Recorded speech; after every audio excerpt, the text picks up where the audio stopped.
নমস্কার আমার প্রিয় ইউটিউব পরিবার, তোমরা সবাই কেমন আছো? আশা করছি তোমরা সবাই অনেক ভালো আছো, সুস্থ আছো। আমিও ভালো আছি।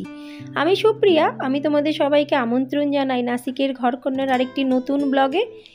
যে প্রান্ত থেকে আমার ভিডিওটি, আমার ব্লগটি দেখছো, আশা করছি তোমরাও সবাই অনেক ভালো আছো। আজ রবিবার, সপ্তাহের একটা ছুটির দিন, কিন্তু আমাদের গৃহিণীদের কোনো ছুটির দিন হয় না। আমি কিন্তু ঠিক 6:30টার সময় উঠে পড়েছি। অন্য দিন যেমন ব্যস্ততম দিন থাকে বলে একটু তাড়াতাড়ি উঠি, রবিবার মোটামুটি 6টা 6:30টার মধ্যে কিন্তু অটোমেটিক আমার ঘুম ভেঙে যায়।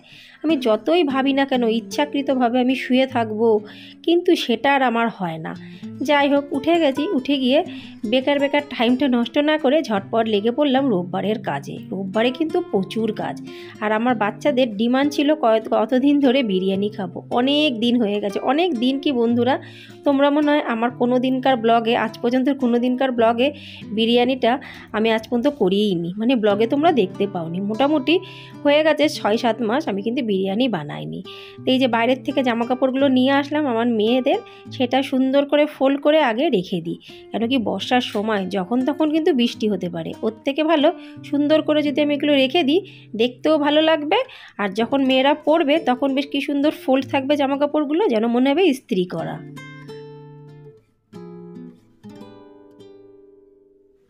কর্তামশাই ঘুমের থেকে উঠে গেছে। উঠেই গেছে, আমি ফটাফট বললাম আগে তাড়াতাড়ি বাজারে যাও। বললো এত তাড়াতাড়ি বাজার করে এনে কি হবে?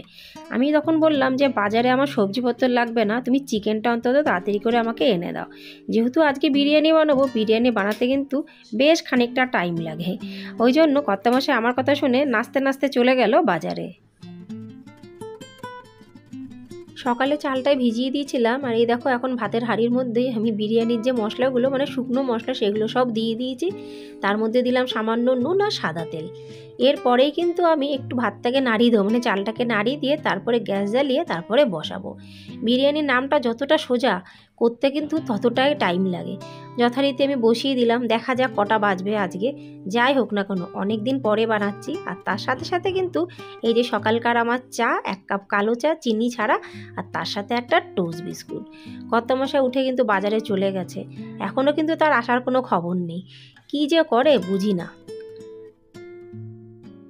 তোমাদের সঙ্গে আজকেও কয়েকটা কমেন্টস শেয়ার করব। একজন দিদিভাই আছে যে দিল্লিতে থাকে, সে দিদিভাই কি সুন্দর একটা কমেন্টস লিখেছে। সে বলেছে, সুপ্রিয়া তুমি যে আবার আগের মতন ভিডিও বানাচ্ছ, দেখে খুব ভালো লাগলো।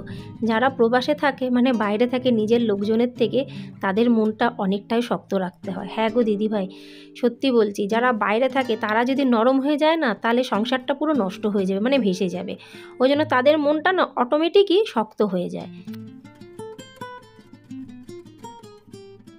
আর একজন সাবস্ক্রাইবার বন্ধু লিখেছে যে তোমার গলার আওয়াজটা খুব সুন্দর, তুমি খুব সুন্দর করে প্রেজেন্টেশন করো, তোমার ভিডিও দেখতে বেশ ভালো লাগে। সেই বন্ধুটা কিন্তু একদমই নতুন, কিন্তু তার এই যে কথা আমার এত সুন্দর লেগেছে। জানি না আমার গলার আওয়াজটা তোমাদের কাছে কেমন লাগে, কিন্তু তার কথাটা আমার এত ভালো লেগেছে, ওই জন্য তার কমেন্টসটাও কিন্তু আমি পড়লাম। এরকম ডেলিকার 1-2 করে কমেন্টস কিন্তু আমি তোমাদের সাথে অবশ্যই শেয়ার করব। আশা রাখছি তোমাদের অনেক ভালো লাগবে।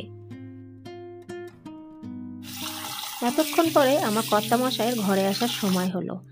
এনেছে 1.5 কিলো মতন চিকেন। 1.5 কিলো চিকেন অতটা লাগবে না, তাও যখন এনেছে ঠিকই আছে। কেন কি কিছুটা তো বিরিয়ানির মধ্যে দেবো, আর কিছুটা তো আমি এমনি চিকেন কষা করব। যাই হোক, সবার প্রথমে এই যে বাসনগুলো, কালকের বাসনগুলো রাতে সেগুলো শুকিয়ে গেছে পুরো, জায়গায় রেখে দিই। এই বাসন রাখা আর জামা কাপড় ভাঁজ করা, এই দুটো কাজ যতটা সোজা মনে হয় ততটা কিন্তু সোজা না। আলসামি করে আমরা কিন্তু অনেক গৃহিণীরাই এগুলো রেখে দিই পরে করব বলে। এটা কিন্তু অতি বাস্তব কথা।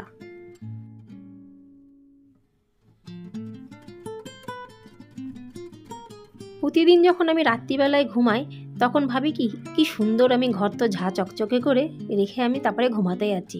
সকালবেলায় উঠে মনে হয় আমার আর কোনো খাটনি হবে না, কিন্তু আমার এই ধারণাটা সকালে ঘুমের থেকে ওঠার পরে পুরোপুরি ভুল হয়ে যায়।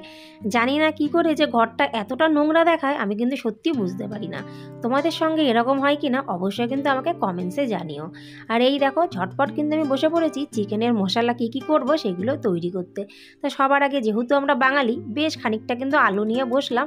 কেন কি চিকেনের মধ্যে যদি আলু না দিই তাহলে সেই চিকেনটা আর চিকেন বলে মনে হবে না। মশলাপত্র মোটামুটি কাটা হয়ে গেল। আর আজকে একটা বড় কাঁচা আম নিয়ে এসেছে। যে কাঁচা আমটা কাটতে বসেছি দেখলাম যে কাঁচা আমটা প্রায় পাকা পাকা রং হয়ে গেছে, এদিকে কাঁচা কিন্তু দেখতে পাকা।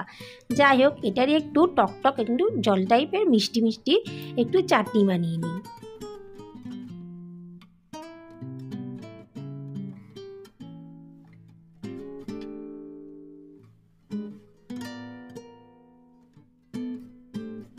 সকালবেলায় অনেকগুলো জামা কাপড় জোগাড় করেছি মেশিনে দেবো বলে, কিন্তু আর দিতে পারলাম না, প্রচণ্ড বৃষ্টি হচ্ছে।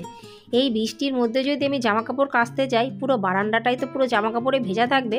আর যদি ঘরের মধ্যে মেলায় তাহলে কিন্তু বেকারকার গন্ধ বেরাবে। আর এই দেখো, মাংসের মধ্যে দিলাম বেশ খানিকটা আলু, মানে 6-7 পিস হবে, সেটাকে সুন্দর করে নুন হলুদ মাখিয়ে আমি ভেজে তুললাম। আর এই যে চিকেনের যে একটা 5 ফোড়ন দিই না, একটা 5 ফোড়ন মানে কি, মানে ফোড়ন টাইপের যেগুলো আমরা সবাই দিই সেটা। আর আমি কিন্তু একটু পেঁয়াজ আর একটু রসুনও ফোড়ন দিই, তাতে কিন্তু চিকেন বলো আর মটন বলো এটা একটা যে গন্ধ খুব সুন্দর করে উঠে আসে। আর একদিকে বেশ খানিকটা কিন্তু পেঁয়াজ ভাজা বসিয়ে দিয়েছি। বিরিয়ানি করতে গেলে যে বেরেস্তা লাগে সেটার জন্য তো পেঁয়াজ চাই। আর মোটামুটি কিন্তু আমার এখানে চিকেনটা ফুটছে, আর বেশিক্ষণ কিন্তু সময় লাগবে না। আর বিরিয়ানির মধ্যে যে কালারটা দিতে হবে, ফুড কালার, তারপরে কী কী জিনিস লাগে সেইগুলো কিন্তু তোমরা একটু দেখে নাও। কেওড়ার জল, গোলাপ জল, মিঠা আতর, ফুড কালার, একটু দুধ দিয়ে কিন্তু খানিকটা মানে অল্প 1 মুঠ টাইপের ভাত কিন্তু আমি একটু মেখে রেখে দেবো, ঢাকা দিয়ে রাখবো যাতে গন্ধটাও থাকে। আর বেশ যখন বিরিয়ানিটা হাঁড়িটার মধ্যে দেবো তখন এইগুলো মিশিয়ে দেবো, দেখতেও কিন্তু দারুণ লাগবে। তোমরা কে কে বন্ধুরা বিরিয়ানি পছন্দ করো অবশ্যই কিন্তু আমাকে কমেন্টসে জানিও।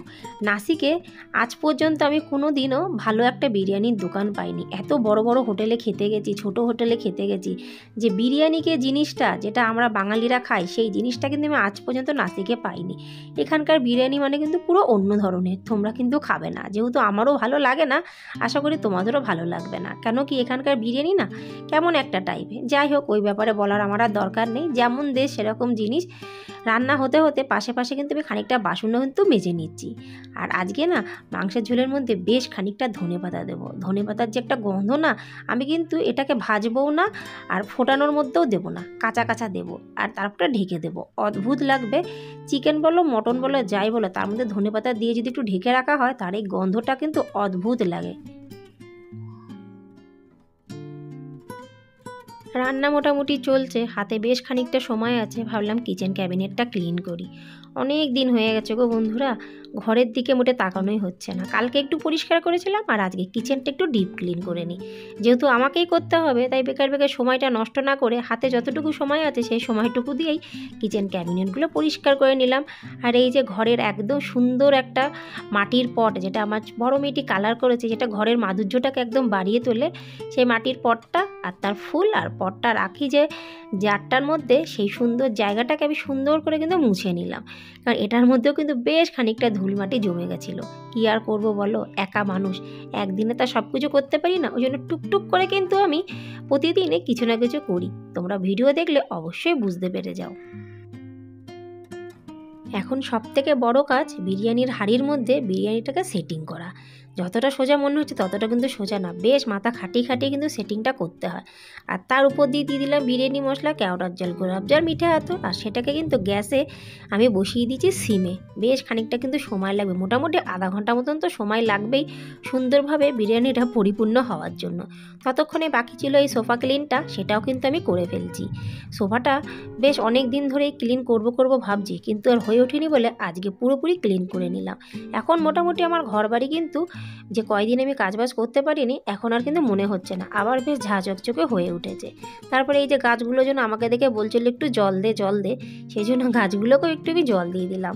দেখেছো মাটিগুলো কেমন শুকনো শুকনো হয়ে আছে, মানে একদিকে করতে গেলে অন্য দিকটা কিন্তু করাটা একটু ব্যালেন্সটা বিগড়ে যায়। হ্যাঁ, আশা রাখছি বন্ধুরা আজকের ব্লগটি তোমাদের কেমন লাগলো অবশ্যই কিন্তু আমাকে কমেন্টসে জানিও। আর এই দেখো আজকে দুপুরের থালি, এই ব্যাপারেও কিন্তু আমাকে জানিও। আর এখন আমি বসে পড়লাম মোবাইলটা নিয়ে একটু কুটুর কুটুর করে মোবাইলে হোয়াটসঅ্যাপটা চেক করব। কারণ ওই সকালবেলার থেকে মোবাইলটা ধরার আমি টাইমই পাইনি। তো আজকে এই পর্যন্তই, আশা করি তোমাদের অবশ্যই ভালো লাগবে। ভালো লাগলে লাইক, সাবস্ক্রাইব, শেয়ার, কমেন্টস করতে একদমই ভুলো না। আবার দেখাবে পরবর্তী ব্লগে, ততক্ষণের জন্য নমস্কার।